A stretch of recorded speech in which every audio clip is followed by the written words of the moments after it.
Shalom bien-aimés dans le Seigneur, c'est une grande joie pour nous de vous retrouver encore aujourd'hui dans cette nouvelle série d'exhortations.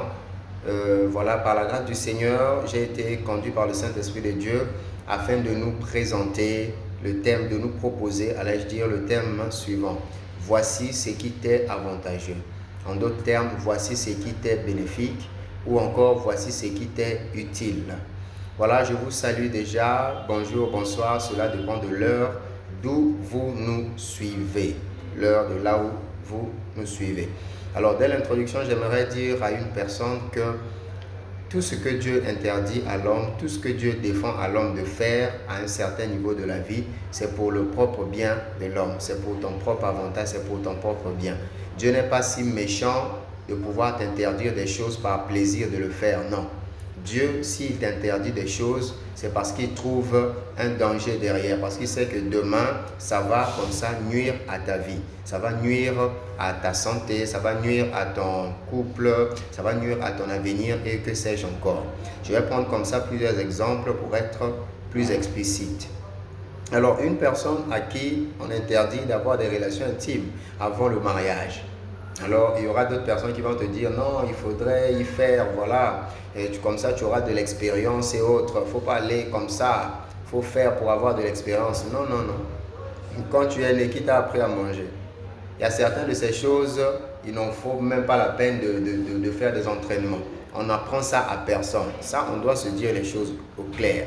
On doit se dire les choses en face, avec, voilà, avec des mots qu'il faut. Il y a certaines de ces choses, personne ne va t'apprendre comment faire la chose. Une fois là, et puis c'est naturel, ça passe, ça coule.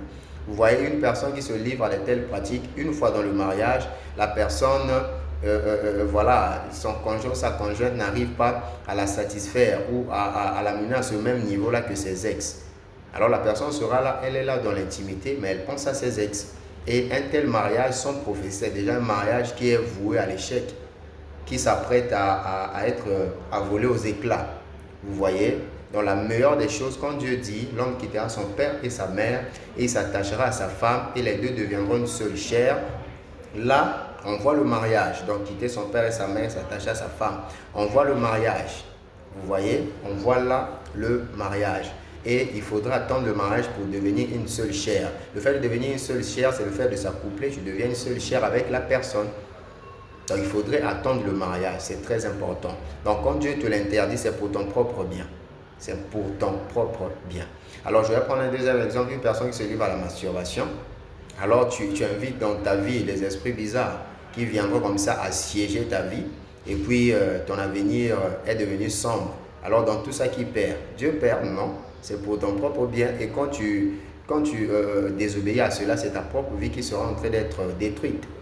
Vous voyez, une personne qui est colérique et autre, un jour tu manques du respect à ton patron ou bien tu manifestes de la colère à ton patron, tu perds ton travail, tu rentres dans le chômage, tu n'arrives plus à subvenir aux besoins de ceux qui sont sous ta charge. Et puis c'est une vie qui est détruite comme ça. Vous voyez un peu? Donc tout ce que Dieu interdit à l'homme, c'est pour son propre bien. C'est pour son propre bien. Gloire au Seigneur. Alors j'aimerais ouvrir une parenthèse que je vais fermer rapidement. Aujourd'hui, le monde veut nous faire croire que être un jeune à la mode, c'est qu'à la mode, c'est un jeune là qui gère 3, 4, 5 copines. C'est faux. Un jeune qui gère une fille, qui gère 2, 3 garçons, c'est faux. Un jeune garçon, une jeune fille qui se livre à des relations intimes comme bon lui semble, c'est très faux. Aujourd'hui, ce qui est à la mode, c'est un jeune ou encore une jeune qui craint Dieu, qui marche dans la crainte du Seigneur, qui marche selon Jésus-Christ. C'est ce qui est à la mode, qu'on ne vous trompe pas. Le diable veut nous mentir, il veut nous tromper. Et heureusement que Dieu a mis sur votre chemin les gens comme nous par la grâce du Seigneur, par la pitié de Dieu. Nous ne sommes pas parfaits, nous ne sommes pas voilà, le top modèle, non. Nous aussi, on est en train de se battre avec ces choses. Mais par la grâce du Seigneur, on a déjà une position quelconque. Par la grâce de Dieu, j'insiste. Alors, ce qui est à la mode, c'est de craindre Dieu, marcher selon Dieu. Vous voyez, c'est très beau une personne qui est jeune, qui marche dans la crainte du Seigneur, qui se marie, qui a des enfants, qui est fort riche, qui a une seule femme, monogame, fidèle à sa femme et très riche, servant Dieu. C'est très mignon, il n'y a rien de plus beau que ça. Il n'y a rien de plus beau que ça. Ceux qui sont là tout le temps dans les boîtes de nuit, ceux qui vous disent, voilà, être jeune, c'est être dans les boîtes de nuit, tout le temps dans l'alcool, les chansons profanes, s'habiller de manière bizarre, de manière impudique, sans modestie, sans pudeur, sans descente. Ça, c'est le diable en fait. C'est du mensonge, c'est n'importe quoi. Ça, c'est pas à la mode d'ailleurs. À la mode, c'est un jeune rempli du Saint-Esprit de Dieu qui chinababé, qui rabababoché. Oui, c'est ça le jeune à la mode. À la mode, c'est ça en fait. À la mode, c'est ça. Ce n'est plus des histoires là, oh non, tu es dans l'impudicité, tu crains pas Dieu, tu es dans ceci, dans cela. Non, ça, c'est pas à la mode. On veut nous tromper. C'est une parenthèse que je ferme rapidement. Gloire à Dieu. Alors, entrons dans le vif de notre sujet. La Bible dit dans Psaume chapitre 34, le verset 8, « L'ange de l'Éternel campe autour de ceux qui le craignent et il les arrache au danger. » Alors, dans tout ce que je venais d'énumérer, bien que la liste n'est pas exhaustive, donc il y a certains exemples aussi que je pouvais donner, tout ça se résume en péché. Tout ça, c'est un péché. Ça veut dire péché. Donc, en d'autres termes, de manière résumée, Dieu nous interdit la vie de péché. Alors, en évitant la vie de péché, comme ça, on est éligible à la protection de Dieu. Au fait que quand le danger se présente, c'est qu'il y a d'ailleurs une impérative, que Dieu nous arrache du danger. La Bible dit, l'ange de l'Éternel campe autour de ceux qui le craignent et il les arrache au danger. Camper déjà, c'est pas l'ange de l'Éternel vient quand juste à du danger, puis il part quand le danger est levé. Non, l'ange de l'Éternel va camper tout autour de toi. Il va faire le campement, il va habiter tout autour de toi, c'est ce que ça veut dire. Et dans la Bible, lorsqu'on parle de l'ange de l'Éternel dans l'Ancien Testament, c'est l'image de Jésus-Christ lui-même. C'est l'image de Dieu lui-même. Donc Dieu lui-même va habiter tout autour de toi. Qu'est-ce qui fera en sorte que Dieu habite autour de toi? C'est parce que tu le crains. C'est parce que tu le crains. C'est parce que tu marches selon la volonté de Dieu. C'est parce que tu crains Jésus-Christ, tu crains Dieu. Ainsi, quand le danger viendra, alors nous sommes dans un monde où le fait que le danger vienne n'est pas une supposition, c'est une impérative. Le danger viendra. La Bible dit, votre adversaire, le diable, rôde tout autour de vous comme un lion rugissant, cherchant qui dévorer.